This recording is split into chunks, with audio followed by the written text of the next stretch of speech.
let's talk about Digital Roses Don't Die. Yes, sir. Love the title. Thank you. I think it fits the vibe of this project.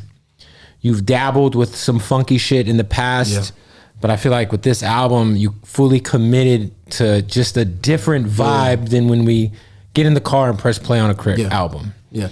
Where's your head at when you're making this project? And it sounds amazing. I think you executed it amazingly, bro, man. Thank you. I mean, for me, I just didn't want to drop an album coming out of 2020 and 2021 that sounded like what people know me for. I wanted to change and show the kind of growth not only I've gotten mentally, but musically and grounded and comfortable. Like, it's okay for me to make a funky record or sing on my entire album. And you sound great singing, man. Hey, man, I did my best, bro. You sound good. Little tune, not too much. Yeah, you know but shit, who isn't using tune? Let's be honest. But, these motherfuckers using tune on their rapping verses. But the thing was, too, bro, is like there's nobody to feature for you in your life, right? Yeah. And so when writing this album, it's like if it's a love album, the only two voices that you hear constantly is me and this amazing singer named Rolyn, right? And it's this back and forth with me and this woman kind of relationship thing.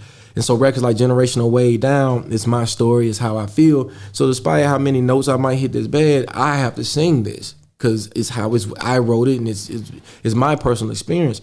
And so starting to think about music like that kind of changed how I even approach an album at this point, right?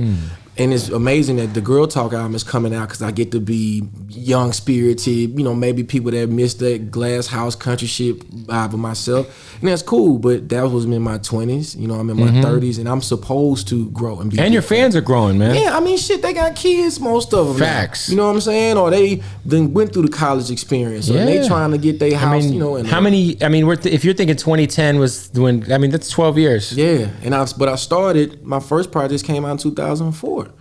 That's crazy. You know what I'm saying? And so I've done that, and I've been in a position. 18 years. Yeah, bro. Yeah, first beat I ever made was in 1999. So this is 2001. I dropped my first mixtape in my city.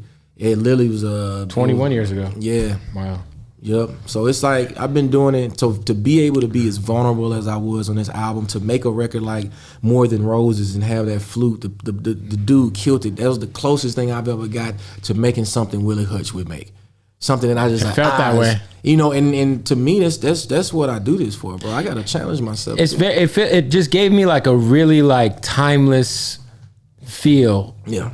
Like this shit will live in like 10 years. It could have lived in 1978. It could have lived exactly. And if you're in a relationship, it's something in this album that's for you. Yeah. You might not be with it now, but you don't worry. You'll get there. You're gonna go through one of these motherfucking tracks, Nah, I love the title too, just like because we live in a world in which everything is digital and what was your motivation to that? Digital Roses Don't Die. Well, there was two different perspectives. The first one was the fact that we document our relationships in a sense, and even if you're not with that person, that stuff is still out there to see. Still on the internet forever. And it could bring you down, or it can encourage you, depending on how you feel about it. I didn't think that. But in the grander scheme, we've been digital way longer than what we think. My dad showed me a picture of sent me a picture of my grandparents when they were super young together. And then I'm looking at this and I'm like, this is a digital rose. Neither one of my grandparents are here, but this has been passed down from generation to generation.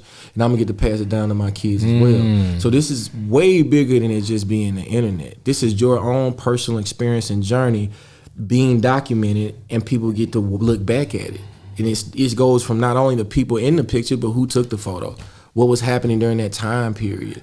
We seeing pictures of people that dealt with the Spanish flu, mask everybody. No, we just saw all that. Yeah. Now we got photos like that. We got documented time where we gonna be like, yeah, we're living in history right now. We don't even realize it because we're in it. I'm like, man, what the fuck were they wearing masks? 15 years from now, we're gonna look back and be like, y'all remember? That was crazy. Them 2 years were crazy. And so, for me, it's just about expressing that and wanting people to really take heed and document and give those roses to each other now.